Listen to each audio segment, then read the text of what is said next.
മൗനരാഗം സീരിയലിലേക്ക് എല്ലാവർക്കും സ്വാഗതം. കല്യാണി അമലും കൂടി ഹോസ്പിറ്റലിൽ എത്തും. അപ്പോൾ കല്യാണി പറയും, എന്താ അമലു നീ ഇങ്ങനെ നോക്കുന്നത്? നിങ്ങളുടെ കാട്ടിൽ എന്തെങ്കിലും അസുഖം വന്നാൽ പച്ചമരുന്നൊക്കെ കഴിച്ചായിരിക്കാം അസുഖം മാറ്റുന്നത്. പക്ഷേ ഇവിടെ ഇത്തരം ഹോസ്പിറ്റലുകളാണ്. നിങ്ങൾക്കിത് പേടിയായിരിക്കാം, പക്ഷേ ഇവിടെ പേടിക്കേണ്ട കാര്യമൊന്നുമില്ല കേട്ടോ. ഇനിയിപ്പോൾ നിനക്ക് ഇഞ്ചക്ഷൻ പേടിയാണെങ്കിൽ നമുക്ക് വേണ്ടാന്നൊക്കെ പറയാം. അപ്പം അമല പറയും, എനിക്ക് ഡോക്ടറെ കാണണ്ട ചേച്ചി, എനിക്ക് പേടിയാ. കല്യാണി പറയാം, നീ ഇത് തന്നെയല്ലേ പറഞ്ഞുകൊണ്ടിരിക്കുന്നത്, അതനുസരിച്ച് നിൻ്റെ നില വഷളായിക്കൊണ്ടിരിക്കുകയാണ്. നമുക്ക് എന്തായാലും ഹോസ്പിറ്റലിനകത്തേക്ക് കയറാം. ഇവിടെ ഹോസ്പിറ്റലിൽ വരുന്നതിനിടയിൽ നീ ഒമിറ്റ് ചെയ്യുകയൊക്കെ ചെയ്തില്ലേ, അതുകൊണ്ട് ഡോക്ടറെ കണ്ടിട്ട് നമുക്ക് എന്തായാലും തിരിച്ചു പോകാം, കാണാതെ പോകാൻ പറ്റില്ല. അതുമാത്രമല്ല, അന്ന് തേൻ കുടിച്ച് ഹോസ്പിറ്റലായ കിരണേട്ടൻ്റെ അച്ഛൻ ഇവിടെ കിടപ്പുണ്ട്. അപ്പോൾ അവർക്കൊക്കെ നിന്നെ കാണണമെന്ന് ആഗ്രഹമുണ്ട്. അതുകൊണ്ട് നമുക്ക് എന്തായാലും കയറിയിട്ട് വേണം പോവാൻ. അങ്ങനെ അമലുവും കല്യാണിയും കൂടി കാറിൽ നിന്ന് ഇറങ്ങുവാണ് കേട്ടോ. അപ്പോൾ കല്യാണി പറയാം, വാ അമലു, സാധാരണ എല്ലാവർക്കും ഹോസ്പിറ്റലിൽ പോകുന്നത് പേടിയാണ്. ഓരോ ഹോസ്പിറ്റലിൽ ചെല്ലുമ്പോഴും നമുക്ക് പലതരം ടെസ്റ്റുകളൊക്കെ ആയിട്ട് പറയും, അങ്ങനെ നമ്മളെ ആകെ കഷ്ടത്തിലാക്കും. അതുകൊണ്ടാണ്. പക്ഷേ ഇവിടെ അങ്ങനെയല്ല കേട്ടോ. കിരണേട്ടൻ്റെ അച്ഛന് വലിയ അടുപ്പമുള്ള ഹോസ്പിറ്റലാണ്, അതുകൊണ്ട് നമ്മളെ ഒരുപാട് ബുദ്ധിമുട്ടിക്കത്തില്ല എന്ന് പറയുവാണ്. പിന്നെ ഇവർ നേരെ ഡോക്ടറിൻ്റെ ക്യാബിലോട്ട് കയറിയിരുന്നു. അപ്പോൾ ഡോക്ടർ ചോദിക്കുക, ഇത്രയ്ക്ക് പേടിക്കേണ്ട കാര്യമുണ്ടോ?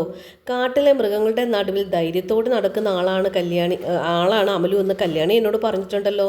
പിന്നെ ഡോക്ടർമാരെ പേടിക്കണോ? ഞങ്ങളൊക്കെ മനുഷ്യരല്ലേ കുട്ടി? അപ്പോൾ കല്യാണി പറയാം, അത് തന്നെയാണ് ഡോക്ടറെ ഞാനും പറഞ്ഞുകൊണ്ടിരിക്കുന്നത്.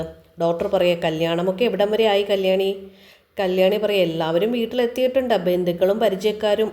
അധികം പേരെയൊന്നും കല്യാണം വിളിച്ചിട്ടില്ല. അപ്പോൾ ഡോക്ടർ പറയാം, അതാ നല്ലത്. ചന്ദ്രസേനൻ സാറും കിരണിൻ്റെ അമ്മയും പറഞ്ഞ കാര്യങ്ങൾ കേട്ടിട്ട് തല മരവിച്ചു പോയി. വല്ലാത്തൊരു ജന്മം തന്നെയല്ലേ ഈ പറയുന്ന ഗംഗാപ്രസാദ്. കല്യാണി പറയും, അതെ അതെ, അങ്ങനെയുള്ള ഒരുത്തനെ നിയമം തൂക്കിലേറ്റുന്നില്ല, അതാണ് ഏറ്റവും വലിയ കഷ്ടം.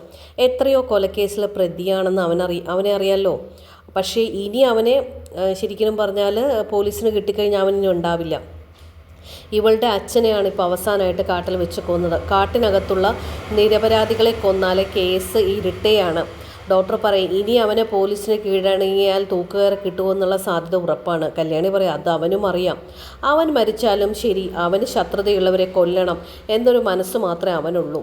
അപ്പോൾ ഞാൻ അച്ഛനെ ഒന്ന് കണ്ടിട്ട് വരാം ഡോക്ടറെ എന്ന് പറയുവാണേ. അപ്പോൾ ഡോക്ടർ പറയും, ശരി കല്യാണി, പോയി കണ്ടിട്ട് വരൂ. അപ്പോൾ അങ്ങനെ കല്യാണി എണീറ്റ് പോവുകയാണ് കേട്ടോ. അത് കഴിഞ്ഞപ്പോൾ ഡോക്ടർ നേരെ എന്താ അമലു പ്രശ്നമെന്ന് ചോദിച്ചിട്ട് കണ്ണൊക്കെ നോക്കുന്നുണ്ട്, നാക്ക് നീട്ടി നോക്കുന്നുണ്ട്. ഡോക്ടർ പിന്നെ BP ഒക്കെ ചെക്ക് ചെയ്യുന്നുണ്ട്. അപ്പോൾ ഡോക്ടർ ഇങ്ങനെ BP ചെക്ക് ചെയ്യുന്ന സമയത്തേക്ക് അമലു ഭയങ്കര കരച്ചിലാണ് കേട്ടോ. ഭയങ്കര കരച്ചിലെന്ന് വെച്ചാൽ ഏങ്ങലടിച്ച് ഇങ്ങനെ കരഞ്ഞുകൊണ്ടിരിക്കുകയാണ് കേട്ടോ. അപ്പോൾ ഡോക്ടർ ചോദിക്കുകയാണ്, അമലു കരയുവാ? രോഗം എന്താണെന്ന് നേരത്തെ അറിഞ്ഞു അല്ലേ? അമലു അബദ്ധം പറ്റിയല്ലേ എന്ന് ചോദിക്കുക. അമലു, അവനാ നിങ്ങളൊക്കെ ഇപ്പോൾ ഈ പറഞ്ഞ ഗംഗാപ്രസാദ് എല്ലാത്തിനും കാരണം. ഡോക്ടർ പറയും, ചാനലിലൂടെ പുറത്തു വന്നതാ മൂപ്പൻ്റെ മകളെ സ്വാധീനിച്ച് അവിടെ കഴിഞ്ഞതെന്നൊക്കെ. അങ്ങനെ കഴിഞ്ഞ കൂട്ടത്തിൽ ബുദ്ധിയുള്ള അവൻ അമലുവിനെ തകർത്ത് കളഞ്ഞു അല്ലേ? അമലു അങ്ങനെ പഠിപ്പും വലിയ ആൾക്കാരുമായിട്ട് പരിചയമൊന്നും ഇല്ലാത്തത് കൊണ്ട് അവൻ്റെ വലയിൽ വീഴുകയും ചെയ്തു. നമ്മൾ ഒരാളെ ഇഷ്ടപ്പെടുന്നതോ സ്നേഹിക്കുന്നതോ സ്വാഭാവികമാണ്, പക്ഷേ നമ്മളെ സൂക്ഷിക്കണം. കുറ്റബോധം ഇന്നത്തെ ഒരു സമൂഹത്തിലെ പെൺകുട്ടികൾക്ക് ഇങ്ങനെയുള്ള കാര്യങ്ങളൊന്നും ഒരു കുറ്റബോധം ഉണ്ടാക്കുന്ന കാര്യമല്ല. പക്ഷേ അങ്ങനെ ഒരു സാഹചര്യത്തിലല്ലല്ലോ അമലു വളർന്നതും ജീവിച്ചതും ഒക്കെ. അതുകൊണ്ട് ഇത് സഹിക്കാൻ പറ്റുന്നു വരില്ല. എന്നാലും കല്യാണി വരട്ടെ. അമലു പറയാ, ചേച്ചിയോട് പറയാതിരിക്കാൻ പറ്റുമോ? ഡോക്ടർ പറയാ, അതിനെന്താ പറയാതിരിക്കുന്നത്? കല്യാണിയൊക്കെ അമലുവിനേക്കാളും കഷ്ടപ്പാടിൽ ജീവിച്ചൊരു പെൺകുട്ടിയാണ്. കല്യാണിയുടെ ചരിത്രമൊക്കെ അമലു ഒന്ന് ചോദിച്ചു മനസ്സിലാക്കണം. അതുകൊണ്ട് നിൻ്റെ വിഷമങ്ങൾ ആ കുട്ടിക്ക് മനസ്സിലാവും. അമലു ഭയങ്കരമായിട്ട് ഏങ്ങനടിച്ച് കരഞ്ഞുകൊണ്ടിരിക്കുകയാണേ. കല്യാണി നേരെ അങ്ങ് ചെല്ലുവാണ്. അപ്പോൾ ചന്ദ്രസേൻ സാറിന് അവിടെ ട്രിപ്പൊക്കെ നോക്കിയൊരു നേഴ്സ് നിൽപ്പുണ്ട്. ഡോറ് തുറന്നിട്ട് കല്യാണി അങ്ങോട്ട് കയറുവാണേ. മോളെ, അപ്പോൾ ചന്ദ്രസേന സാറ് കല്യാണിയോട് സംസാരിക്കുകയാണ്. മോളെ, നീ കല്യാണമായിട്ട് എന്തിനാ ഇങ്ങോട്ട് വന്നത്? രൂപ ഇവിടെ ഇല്ലെന്ന് അറിഞ്ഞിട്ട് ഓടി വന്നതാണോ എന്ന് ചന്ദ്രസേനൻ ചോദിക്കുവാണേ. രൂപ ഇപ്പം എങ്ങെത്തൂല്ലേ മോളെ എന്ന് പറയുമ്പോൾ കല്യാണി പറയാം, അച്ഛാ ഞാൻ ആ അമലുവിനെയും കൊണ്ട് വന്നതാണ് അച്ഛാ എന്ന് പറയുവാണേ. വയ്യാന്ന് കേട്ടിരുന്നു. ഇപ്പം ആ കുട്ടിക്ക് എങ്ങനെയുണ്ട് കല്യാണി മോളെ? കല്യാണി പറയാം, ഡോക്ടറിൻ്റെ മുന്നിൽ ഇരിപ്പുണ്ട്, അപ്പോൾ നോക്കട്ടെ എന്ന് വിചാരിച്ച് ഞാൻ ഇങ്ങോട്ട് പോകുന്നതാണെന്ന് പറയുകയാണ്. അപ്പോൾ ചന്ദ്രസേനൻ പറയുകയാണ്, ആ കുട്ടിയുടെ അച്ഛൻ നഷ്ടപ്പെട്ടാലേ പാവം, അതിന് നല്ല സങ്കടം ഉണ്ടാവും എന്ന് പറയുവാണ്. അവളുടെ കൺമുൻപിൽ വെച്ചല്ലേ അവിടെ അച്ഛനെ കുത്തിക്കൊല്ലുന്നത്. ആ സമയം വരെ അവൾ അന്ധമായി വിശ്വസിച്ചിരുന്നവനല്ലേ, അവൻ തന്നെ അങ്ങനെ ചെയ്യുമ്പോൾ അതിൻ്റെ ഒരു ഷോക്ക് ഉണ്ടാവില്ലേ മോളെ എന്ന് പറയുവാണ്. കല്യാണി പറയും അതൊന്നും അവൾക്ക് മറക്കാനേ സാധിക്കത്തില്ല. പിന്നെ അച്ഛൻ്റെ മരണശേഷം അവൾ നന്നായി ഫുഡ് കഴിക്കുകയോ നന്നായി ഉറങ്ങുകയോ ഒന്നും ചെയ്തിട്ടില്ല. അതിൻ്റെ നല്ല ക്ഷീണം അവൾക്കുണ്ട് താനുമെന്ന് കല്യാണി പറയുക. ഇവിടെ കൊണ്ടുവന്നതിന് ശേഷം അവൾ എന്തെങ്കിലും കഴിക്കാൻ തുടങ്ങിയത്, പക്ഷേ അത് കഴിച്ചു കഴിയുമ്പോൾ ഉടനെ വൊമിറ്റ് ചെയ്യും. അതുകൊണ്ടാണ് ഞാൻ ഹോസ്പിറ്റലിലേക്ക് കൊണ്ടുവന്നതെന്ന് പറയുവാണ്.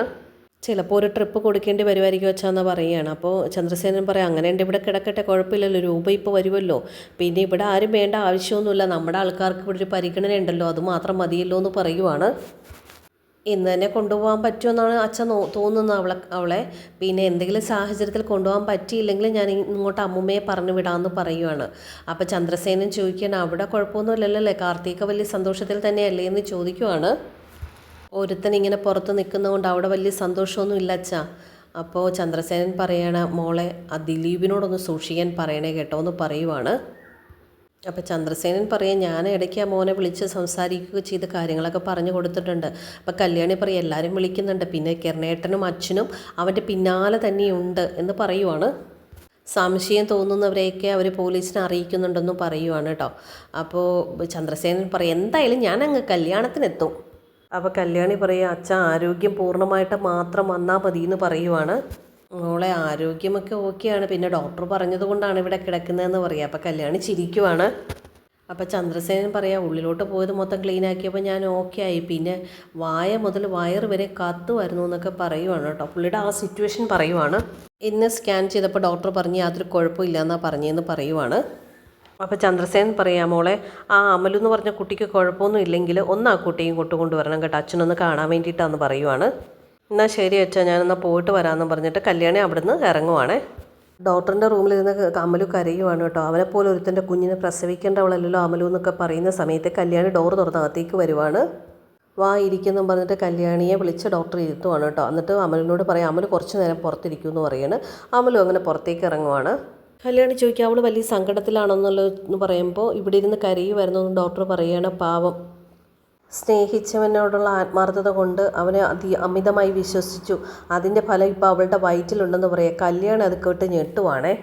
ഡോക്ടറെ എന്ന് ചോദിക്കുമ്പോൾ ആ കുട്ടി ഗർഭിണിയാണെന്നുള്ള കാര്യം ഡോക്ടർ കല്യാണോട് പറയുവാണേ.